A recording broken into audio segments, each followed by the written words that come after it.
So now, hi guys. We're gonna go ahead and start this session. This Basil scholar represents the RGV like no one can. He spends most of his time championing the Valley and imagining how we can make our home better. He doesn't just think about it though, he actually does it. I present Michael Mireles.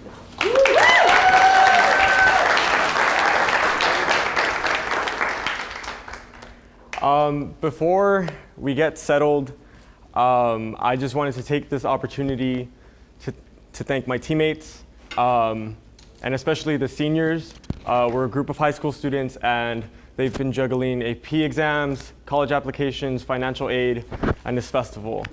And without them, it wouldn't be possible. So if we could take this time to give them a round of applause.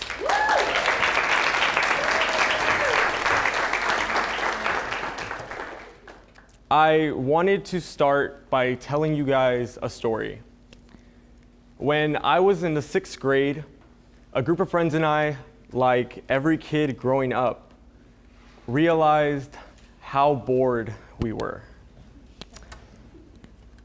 We were tired of the things that we would do. There was a lack of excitement in the adventures that we would have, walking around neighborhoods, exploring rundown houses, popping fireworks that we would find after Christmas and New Year's.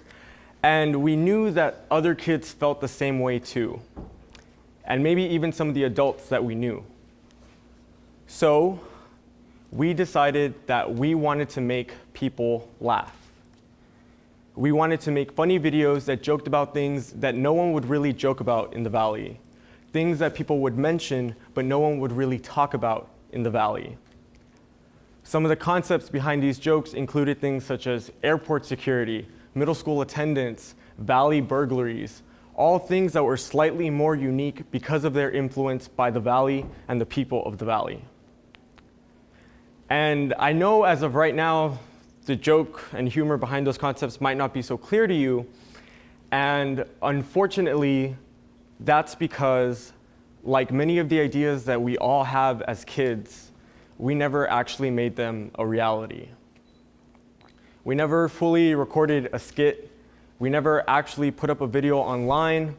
And while we told all our friends and all the adults we could find about our jokes and our ideas, we never actually got started. And I'm not telling you this to say that your dreams will never come true. I'm saying this because as it became more and more difficult to make videos, the more and more of us left the group. Until eventually, all of us left the group. All of us except for one. Now, 6 years into the future, my friend who never gave up on his idea is now one of the people who is helping us record this festival. And he has actually launched his own videography company. He's actually right there, George. So if you guys...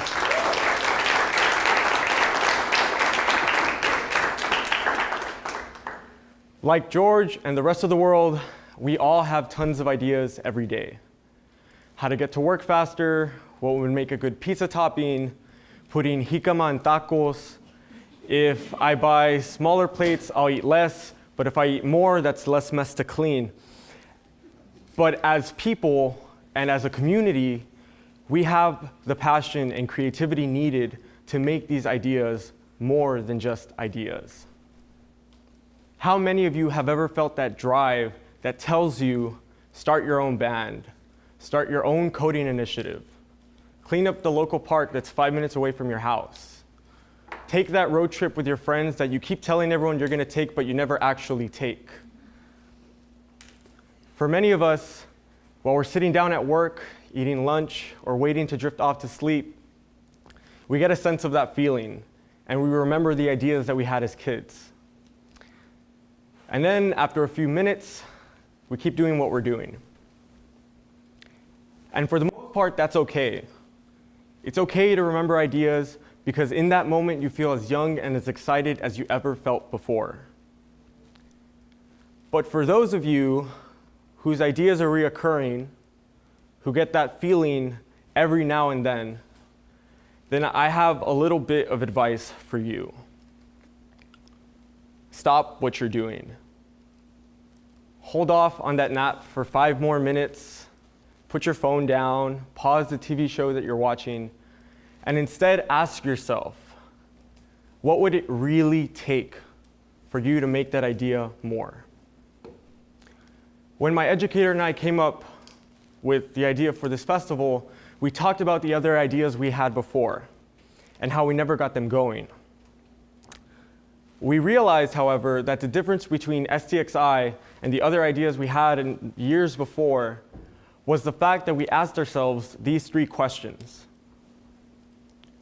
Did we believe in our motive? Was there a passion and creativity? And was there a drive? To answer that last question, I learned a lot from the things that were going on around me when I was a kid. Coming from a neighborhood where the only way to make a living was to pick up plastic bottles and cans and sell them to a local processing plant, that was very real to me and to the people that I knew. My first real job was helping a woman set up and market her booth at a flea market from 7 in the morning to 3 in the afternoon for $20 a day. And for a while, as a kid, I thought that we were truly limited. I thought my neighborhood was limited. I thought the people that I knew were limited. I thought our community was limited. But soon I realized that things were a little different. You just have to look at them a little different. The man who would walk by my house every morning to pick up plastic bottles and cans took that initiative to make a living off something that no one else could. My neighbor's son, who was 8 years old, and I was 8 years old too, he learned how to cut hair because he knew that was the only way that he and his family could afford a haircut. I would go there regularly because he was pretty cool and he tried to do tricks on my hair.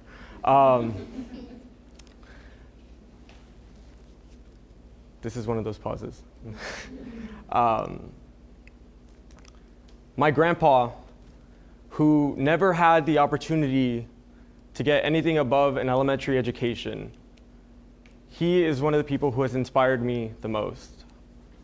When we were younger, he saw a horse training swivel on TV.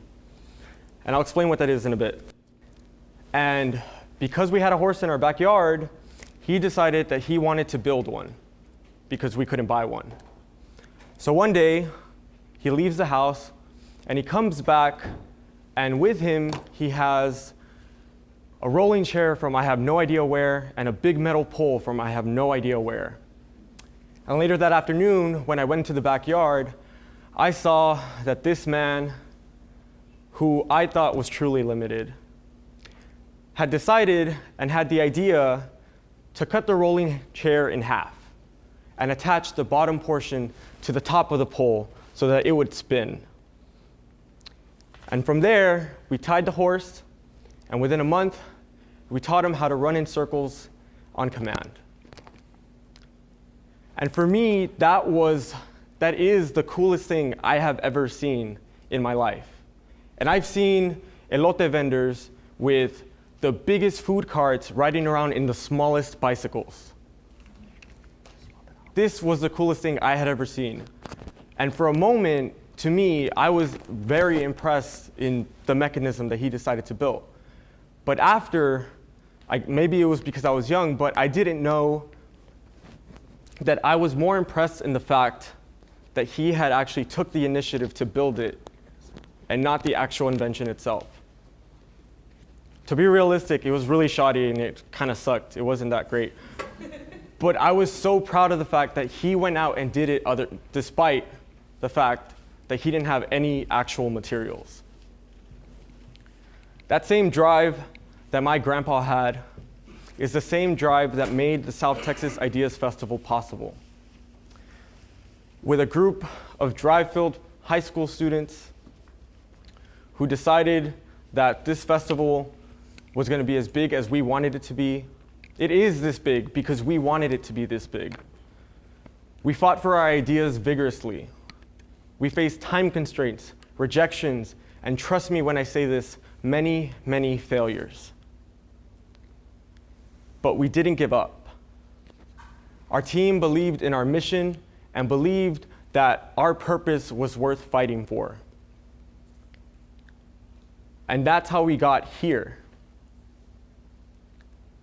If you ever feel that tug for an idea, be it yours or someone else's, if you ever feel that drive, then I'm telling you now, stop what you're doing and expose yourself. Ask those questions, be really honest with yourself, and really, really think about what it would take for you to make your ideas more than just ideas. Thank you.